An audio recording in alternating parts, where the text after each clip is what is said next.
Okay, everyone, thanks for joining us today. My name is Russ Condy. I'm the co-founder and COO of Club Benchmarking.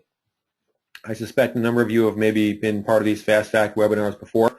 Today's webinar is around board orientations, laying the groundwork for success. And what we're really going to do is just sort of outlay the two or three or four really core points that, from our perspective, if every board in the country understood deeply these few points, that it would change the discussion and dynamics within a single boardroom and ultimately could change the dynamics of the entire industry, because we think the industry suffers from really a relatively poor by design governance model. And so within the construct of that model, we look at how do we improve that model and how do we improve the effectiveness of boards, given they're still somewhat dictated by that model. And we'll talk about that model in a minute.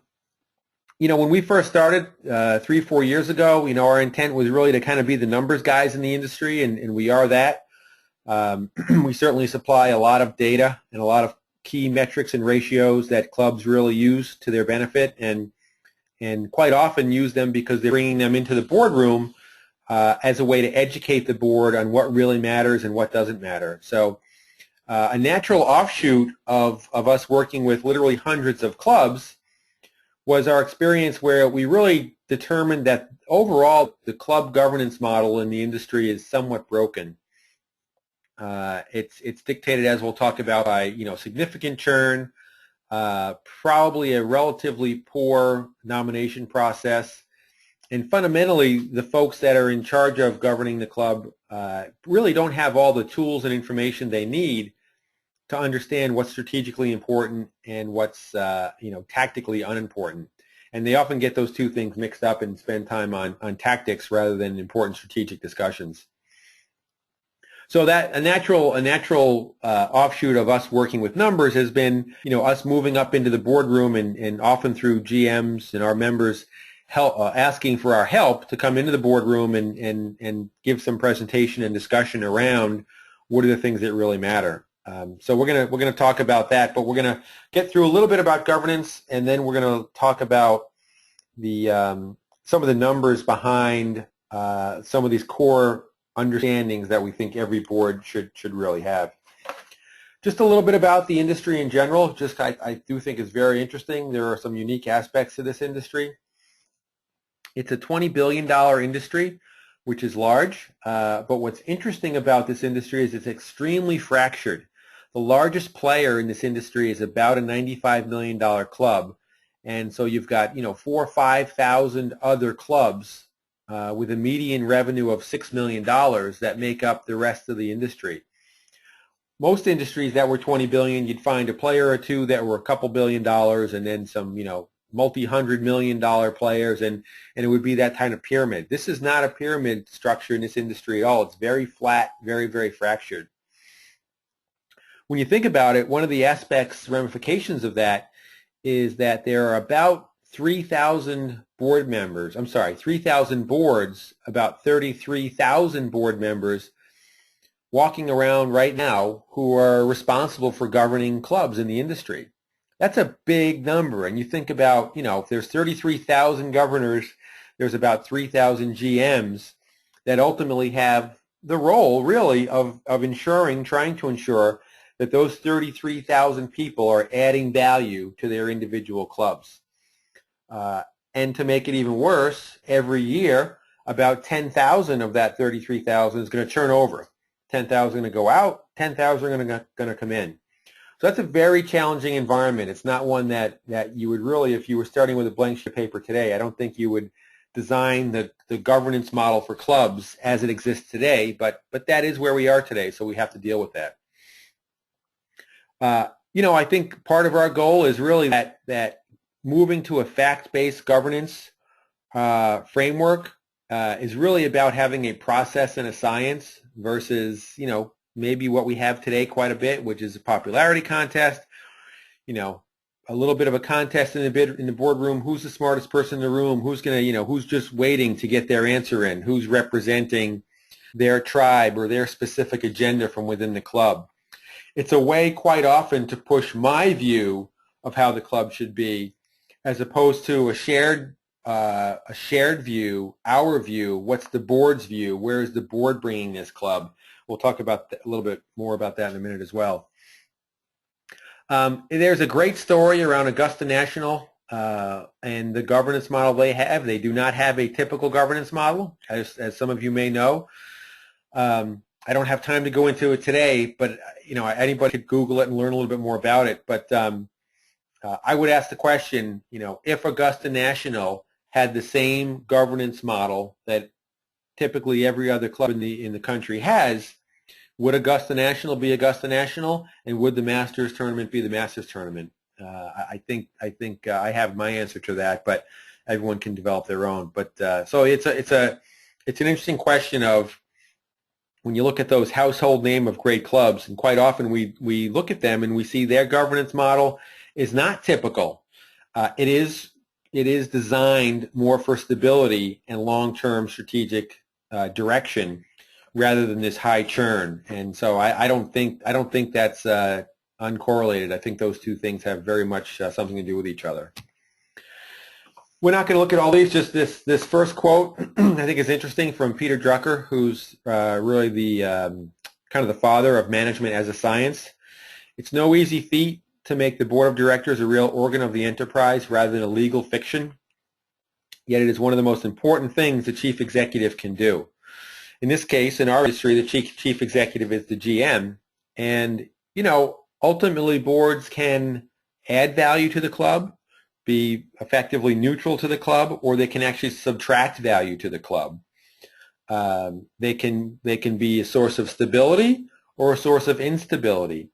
And I would take the position, based on the the literally hundreds of clubs that we've worked with, that unfortunately all too often boards do not add value. They actually subtract value from the club, and they are a source of instability, because as you get this churn, you've got these new one agenda parties coming into the board that essentially try to take over discussion, or you fundamentally don't have an understanding in the boardroom about what drives the governance model of a club, the business model of a club, and that's what we're going to get to when we get to the numbers section of this. So, but that when you look at the GMs that really take this to heart and view it as a core component of their job, not just to manage the club, but to make sure that the board is set up in a way and is educated in a way that actually allows them to add value. That's a big deal. That pays off dividends, for a long time down the road. And it's about really that, club boards should be in the business of developing our view. It's not about my view. You can't have 11 people who leave the boardroom with 11 different opinions about something, or half the board dissenting about a decision that was just made and going out into the membership and talking about that dissent that they had, that they didn't agree with it. You can't have that. It has to be a cohesive view, our ideas, not my view, my ideas. It's about seeing facts, not being somebody, and we think we kind of become the bullets for the gun, if you will, in supplying the facts that help clubs get on the right discussions and make the right decisions, because they've actually got facts and data. We talk about process in politics, and in the business world, process trumps politics. Very few for-profit business entities can survive when politics comes over process. Decisions have to be made by, here's the way we gather data, here's how we analyze the data, and ultimately make a business decision. It's not about who's going to yell the loudest in the room, and that's where the decision is going to go. Clubs, on the other hand, work in a heavy mode of process and politics, where politics is the big P and process is the little p. So quite often politics trumps process, and our view is that's to the detriment of the club. We don't have to look beyond our federal government to see really a great large analogy of what happens when politics trumps process. Very little process is used in Washington, D.C., and it's all about politics, and we can see the result of that. Clubs are I think, not to that extent, but certainly it's politics over process, and we don't think we're going to turn them into business mentalities. But one of our goals is to try to equalize those things a little bit, so that perhaps process and politics are co-equal partners in the discussion. If you look at just a few more observations, I think it's, this is all good background as to maybe why clubs and boards, why the industry is in the situation it's in. We compared the club industry to the S&P 500, and board sizes are roughly about the same. Interestingly, the term for clubs is about 3 years, and S&P 500 only has 1-year terms. The big difference is there are very few term limits in the S&P 500 world, and the tenure of a board member on a board is 9 years, wherein we know in the club world it's close to 3 years. That's a big difference. That constant churn of basically every 3 years there's a brand new board. Very, very hard to have stability and sustainability of strategy in planning. So, that's a problem for the industry, as we all know. If we look at governance, we certainly don't have the time on the call today to dig into this deeply. There is a great book called Governance as Leadership. I would recommend every person on this webinar to get it, and I think every single board member in the industry should read it, because I think it'll change their perspective about what they think their role is as being on the board of a private club. The book isn't specifically about clubs, but it fits very, very nicely into the club world, and as part of that, it really talks about boards operating in 3 modes. And we've changed the wording a little bit, but basically the 3 modes are operating for today, which is what we call the fiduciary governance; planning for tomorrow, it's really kind of a strategic level of governance; and then making sense and driving alignment. It's what they call generative governance, and it's really a reflective view of governance. It's when and it doesn't happen often, unfortunately, in this industry, but it's when boards really step back and look at, what is our role in the club? What are we trying to accomplish? What are the right questions for us to ask? Rather than coming into this room thinking that we have the answers, what about we've determined what the right questions are to ask before we even think about what the answers are? So it's a much more reflective mode. It's when there are problems in the club, it's taking the position of, hey, maybe it's not always someone else's fault, the manager's fault, or the superintendent's fault, or the pro's fault. Maybe some of this is our fault. Should we look at the way we're governing the club? It's that type of mentality. I don't know what the balance is for all 3 of these modes. I suspect even in a balanced environment, you're certainly more in mode 1 and 2 than you are in mode 3. But certainly, I think every board member should be cognizant that they need to act in all 3 of these modes. All 3 of these modes exist, and you need to understand in any one discussion which of those modes you're in. But I think it's hard to not have a modified view of governance once you start learning about this perspective on how governors should really act. So just to wrap this part up, I mean, the final observations, obviously the governance model is characterized by significant churn and transition. It's why we have this webinar today, because we're trying to arm you with some of the basic facts, which we'll get to shortly here, I promise, around what are the core things that every single board member we believe should understand deeply. You can't have this mode where because you have a transition in board members also causes a transition in your plans, your policies, even your accounting methods. I mean, we see this stuff and it's crazy. You have these policies and accounting methods changing because someone comes in and wants to impart the way they did something in their own business. It's just, it can't work that way. It needs to be foundation independent of governors that come and go. And obviously there's little time, which means, it's challenging when new board members come on. You've got a relatively short window to try to get them in the right thought process, the right mentality. Otherwise, they're already off probably on a bad path all too often. If we look at the real world, just a few stories. We certainly have dozens and dozens of stories we've run into around, stories coming out of boards, which would make your head spin. We had a club a little while back that joined in the Midwest. Very smart person, came on as president of the club, very successful, owned a large warehousing and distribution business. And in that industry, clearly, the metrics and indicators that you measure around success of that type of business are all around inventory and inventory turns. And if you're in the distribution business, turning over your inventory is life and death. So that's what you measure. Well, he came in as president and quickly stated that, I know what's wrong with this club. I know why we're having financial problems. We're not watching our inventory.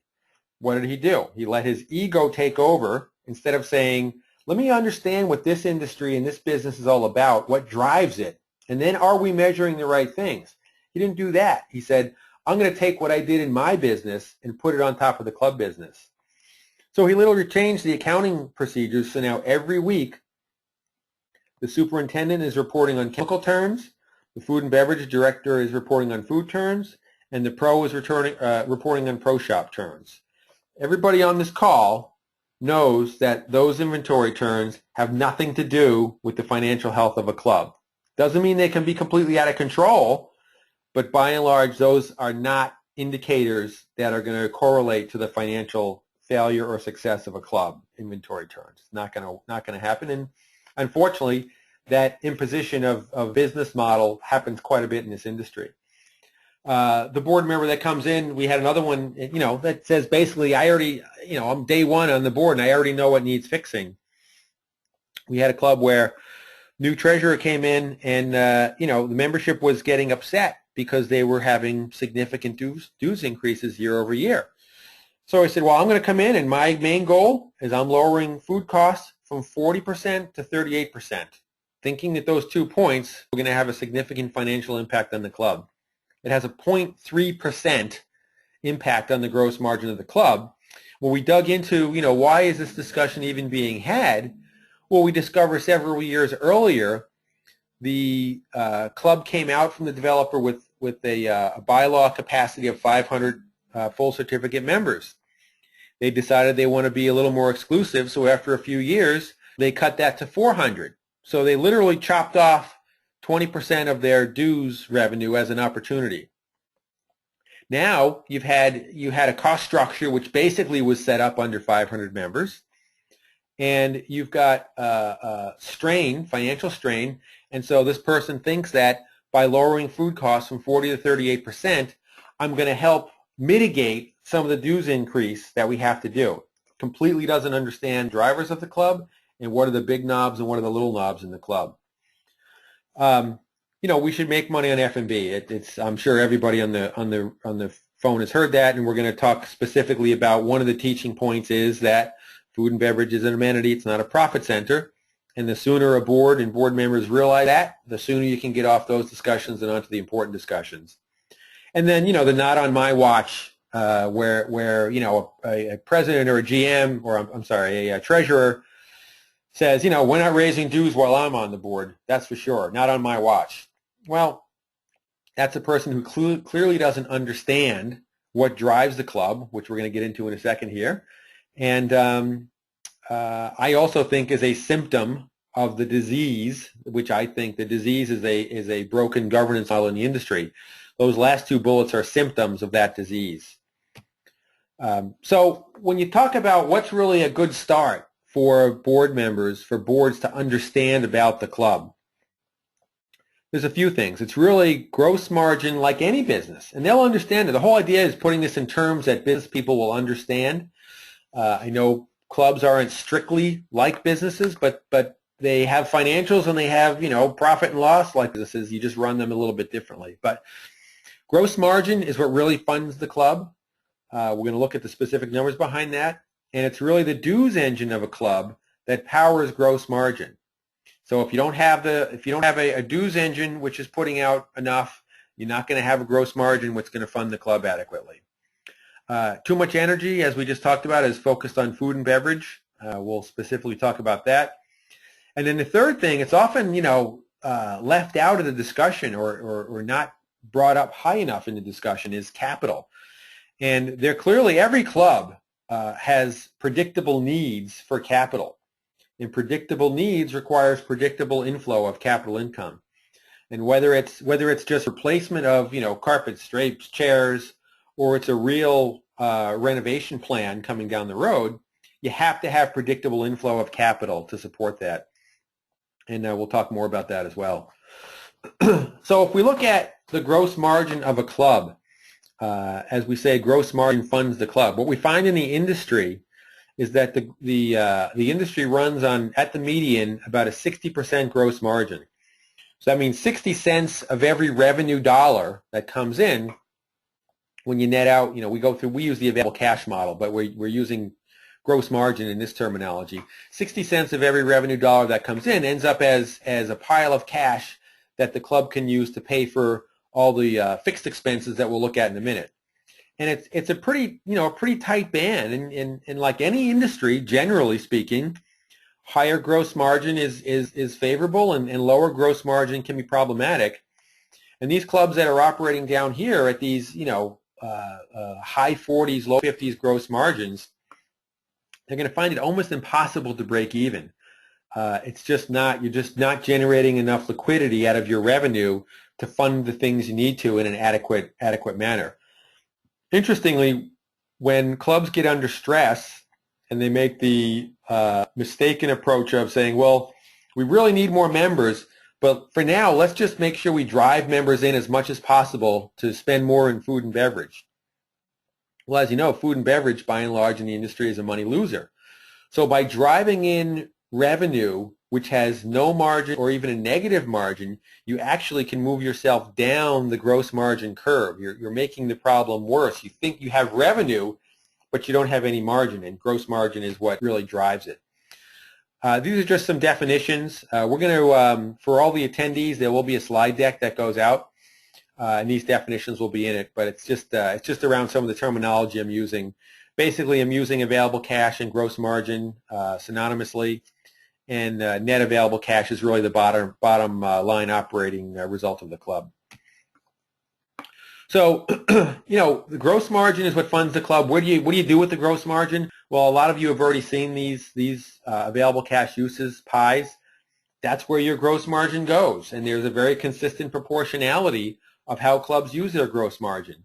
About half of that gross margin goes to overhead, which in this case is G&A and your real estate taxes and liability insurance and interest on debt, and your buildings operations and maintenance. About half tends to go to what we call amenities. So this is course maintenance, this is sports and recreation spending, and this is your golf ops labor, which we treat as a use of cash. So, that gross margin is the funding mechanism for all these things, which are obviously critical functions in the club. So if you don't have the gross margin generation that you need, obviously you're going to strain either in trying to shave money out of individual slices here, or shrinking the whole pie. But it will all put the club under stress. So understanding that top line and gross margin are vitally important. As we said, gross margin funds the club, and dues is what fuels gross margin.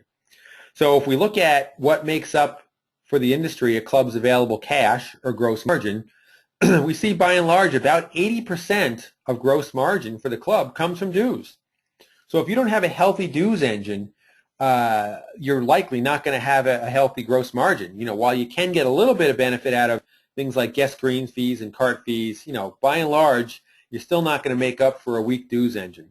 So understanding the teaching moment here is, that's where the cash is coming from for the club. Not getting more people on Wednesday night for dinner. Another banquet is nice. It might help, subsidize your F&B labor a little bit, but it's not going to really move the needle on the club. You've only got a couple places to move the needle, and dues is really the needle. And when we look at dues, we think of it as there's a webinar that you'll see if you go to the clubbenchmarking.com/videos page. There's a specific Fast Facts webinar I did just on the dues engine, but this is going to be just one slide on it. But basically we view a dues engine, the dues revenue that you generate. Obviously, it's the number of members times the dues that each member pays, and that gives you your dues revenue. But the strategic discussion for a club is, what's the right optimization of those two cylinders for your club? Is it 10,000 per member and 300 members? Is it 700 members and 4,000 members? Keeping your club in proper balance will give you a sustainable model that doesn't create stress. We see clubs that have hemorrhaged members and they continue to raise the dues significantly on the members that remain. But of course, you can never really balance the books on those, shrinking member count, and the club falls under stress because they're trying to run off of an imbalanced dues engine, and you can't do that. One of the most dangerous questions we think a club can ask of other clubs is, what are your dues? So you'll get answers, right? 5,000, 6,000, 7,800, 6,300. But that number tells you nothing, because those clubs have a dues engine output, a dues revenue that they require to meet a certain level of gross margin, to meet their 60%, 61, 62%, whatever they might be at. And your club has a certain dues revenue that it requires to help fund the things that you need to fund, to help generate the gross margin that you need. So strictly by asking that and then thinking you're going to adjust your dues because of what some other club's dues is really a pretty dangerous perspective to have. You have to start from, what's the level of cash, gross margin, that we need to pile up to fund all the things we need to do. And then if you want to understand from a marketing perspective what other people are charging, well, maybe that has some value in that. But you have a dues engine with two cylinders, and the other clubs have dues engines with two cylinders, and they're all at different balance points. So you can't just grab these one data points and think you're going to make decisions off it. We think that's a very, very dangerous practice, and one we really hate to see. Obviously, when you look at the dues engine, it's as we said, it's number of members, it's amount each member pays. Our members, when they look at it and they peel the onion, they obviously see what their full member equivalents are and what each full member equivalent or full family is paying, and they understand what does our dues engine look like. So if you don't, you can know what the output looks like, but you really want to understand what the balance between the two cylinders is as well. So it really is a strategic discussion for the board. It's not a 15-minute discussion. It's a real discussion. What is the optimum balance for us between dues and member count? And that's something with laser beam focus that should be looked at. And if you're not generating the dues revenue you need, don't think, well, it's a little easier to get banquets, so we'll just bring in some more banquets and we'll be okay. Focus on the problem you have. If dues is your problem, then figure out how to generate more dues revenue, and the two cylinders are obvious as to what you can do. Driving in more members, do you need to increase the bylaw capacity? Times have changed. Competition for money is not what it used to be. So, maybe you can't be a 350 person certificate club. Maybe you need to be a 450 certificate club.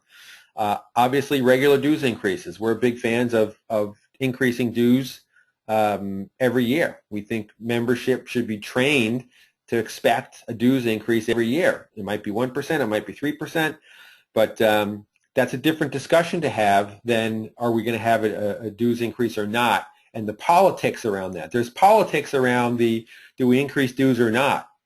There's process discussion around, do we increase 1% or 3%. That's a significant difference. It's a completely different discussion with different dynamics. So, then we get into, a lot of people have heard us talk about food and beverage, and there is also another whole Fast Facts webinar strictly on food and beverage and the amenity versus profit center discussion. The short answer to, why don't we make money in food and beverage is really because in the club world, all revenue is not created equal. And on the left, we can see this is a pie chart of revenue, operating revenue for a club, and we can see about 30% of a club's revenue comes from food and beverage. As we just saw, this is the gross margin pie chart for a club, and with the exception of very few clubs that make a little bit of money in food and beverage, By and large, clubs do not make money in food and beverage. As we'll see, 75% of clubs lose money in food and beverage. So, even the clubs that would consider themselves the top of the chart, right? We make money in food and beverage. Their gross margin pie looks like they have a little slice right in here that'll say, 2% of their gross margin comes from food and beverage. Well, often you're turning the club upside down to do that. And it obviously does not significantly move the needle. And so the difference between revenue and gross margin needs to be understood. Driving in, like any business, driving in low margin or negative margin revenue is not a way to create a healthier business. It's no different in the club world.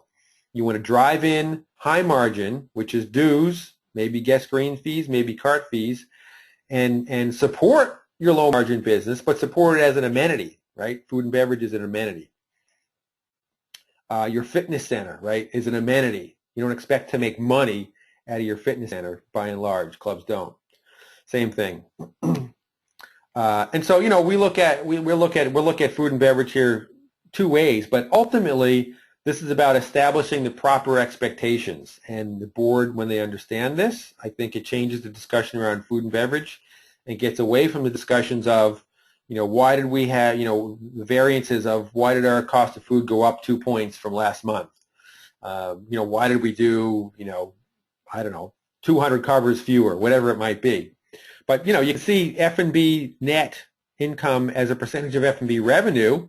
Obviously, 3/4 of the clubs lose money. And that gives you a view of that department. And we can see from that perspective there's about a 6% loss on F&B relative to its own revenue.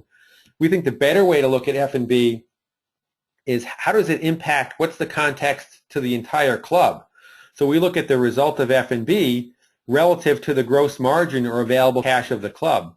And we can see that right in the middle of the industry, a club's F&B loss equates to about 3% of the club's gross margin. 3%.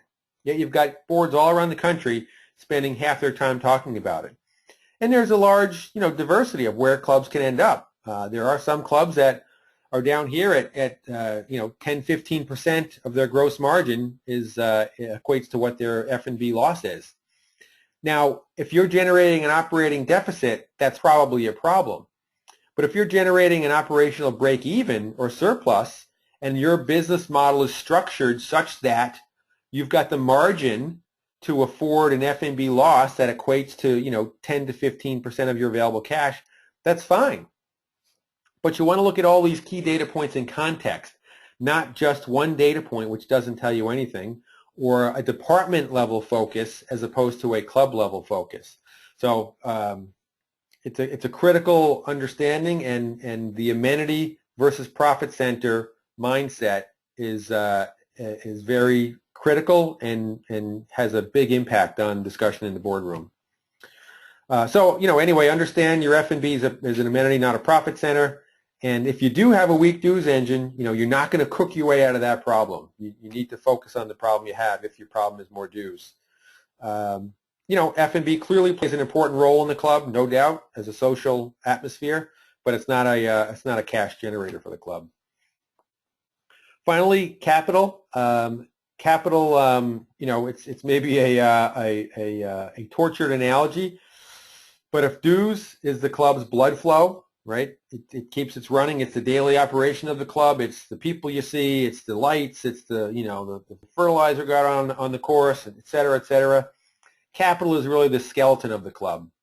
It's the buildings. It's any renovations. It's the structure. It's when they walk into a club that looks tired, everybody can instantly tell. When you walk in that club and you see things are dingy, the carpet's torn, the drapes looks old, the chairs are all scratched up, you can tell instantly, and quite often that's a club that has been starved of capital income, and that catches up with you.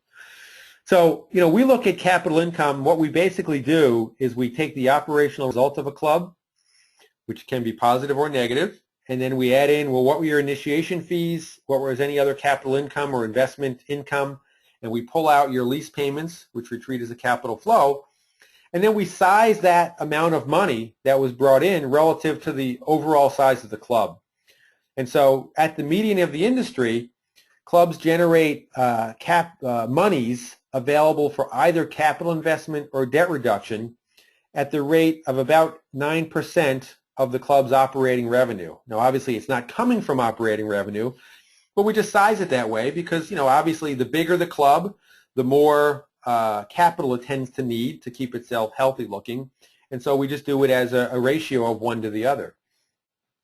Now, you can see that, again, there's a variation here, and the median is about 9%. And you can see about 15% of the clubs actually had a net negative here. So after their operational result and after any initiation fees or capital income that they actually had a negative. So they actually had to dip into the bank to fund operations. It's bad when you dip into your capital income to fund operations. That's bad for obvious reasons. But if you didn't even have the capital income and you had to go beyond that and into the bank account to pull your cash to fund your operations, that's even worse. And that's these 15% of clubs. And a lot of them probably don't even understand they're doing that. And it's a big problem. You certainly want to understand you're down here. And the good news is it is only 15% of the industry. It's not 30% of the industry that's below this line. But you certainly want to know about that. So understand your capital needs clearly, and then the goal is to align your capital income with those capital needs. And we've got some programs around, clubs that don't have capital dues, so their capital income is lumpy because it's only on initiation fees. We have some algorithms and processes which help club migrate from a food and beverage minimum, which produces no cash, to a capital dues structure, which produces lots of cash and can change the trajectory of the club in terms of capital spending. And it's crucial. That's crucial to attracting new members. You can't, when you have that tired-looking club and the family comes in to take a look, believe me, that does not go unnoticed. So keeping that steady flow of capital flowing into the club and that investment going into the club is critical, not just to keeping your current members, but to attracting your new members. So I went a little bit longer than I intended to today. As usual, there's a little bit more material than we have time. But, I think the core takeaways here, and again, this will be available in a slide deck, are, that what drives the club. Gross margin is what funds drives the club. Dues is what drives gross margin. And understanding the relationship between how many members you have, how much each member will pay, what's the expected service level, and what amenities do they expect. That's all wrapped up into the dues engine. That's the core driver of the club. And so that's the strategic discussion to have. And if dues is just that 15 or 20-minute discussion you have once a year around an increase and you're not really digging in, then there's a little more work to do there. F&B as an amenity, not a profit center, we believe puts that in the right context and allows boards to make the right set of expectations around budgeting. And just budgeting to a subsidy level and letting the managers manage, as opposed to looking at variation every month and micromanaging, what's going on in the dining room or the kitchen. And then finally, matching capital income with capital needs. We just went through that, so I'm not going to go over that again. But the whole goal here is ultimately to arm the board, we think, through facts, with a fact-based governance model, coming from the GM, so that the board can, the club can withstand transition from board to board without all this, whipsaw effect of changing in plans, changing in vision, changing in mission. And you need to create stability over time. That's critical, not instability. And unfortunately, there's too much instability that happens during board transition, I think, at this point. So why do we do what we do? We are very focused. We do strongly believe, we've seen, that healthier clubs, more empowered managers, and more strategic boards result by elevating fact over opinion. This was just a little window into that. There's a lot of folks on the webinar that are already subscribers. Folks that are not yet subscribers can look at doing so just by going to our website. I think if you talk to folks that already use club benchmarking, I think that they would tell you that it can change the discussion and change the relationship between the manager and the board, and with how the board operates. So it's pretty effective. There are a couple questions. How do you convince the boards of the points I just talked about? Was generic, basically, the question. And the answer is you have to use data, and you have to use, if it's your opinion versus the board's opinion, we know, I shouldn't say you because I don't know who's listening, if it's the DM's opinion or manager's opinion versus the board's opinion, the board member is going to win 99% of the time. So you have to come in armed with facts, and the facts are available. That's the good news, but you do have to use them. And by and large, especially when you're talking to a group of people, they want to do the right thing. They want to help the club, but you have to give them the right information, so that you have to guide them with the right information. Otherwise, they'll fill the vacuum with whatever they think the problem is. Do you do board presentations? We do. We do quite a few of them for our members. They'll often ask us after using the data for a little while. They'll say, "Hey, can you guys come in and help kickstart the board in the right direction?" Sometimes it's easier for someone external to do that, and we do in fact do that. I want to wrap up now. So obviously, if anybody has any questions, they can contact me. Also, you can take a look at all the other Fast Facts webinars at this URL. It's just clubbenchmarking.com/videos. And there's a half a dozen or so that we've done. I think they're all pretty useful. And with that, we'll let everybody go. I appreciate your time, and thanks for joining us today.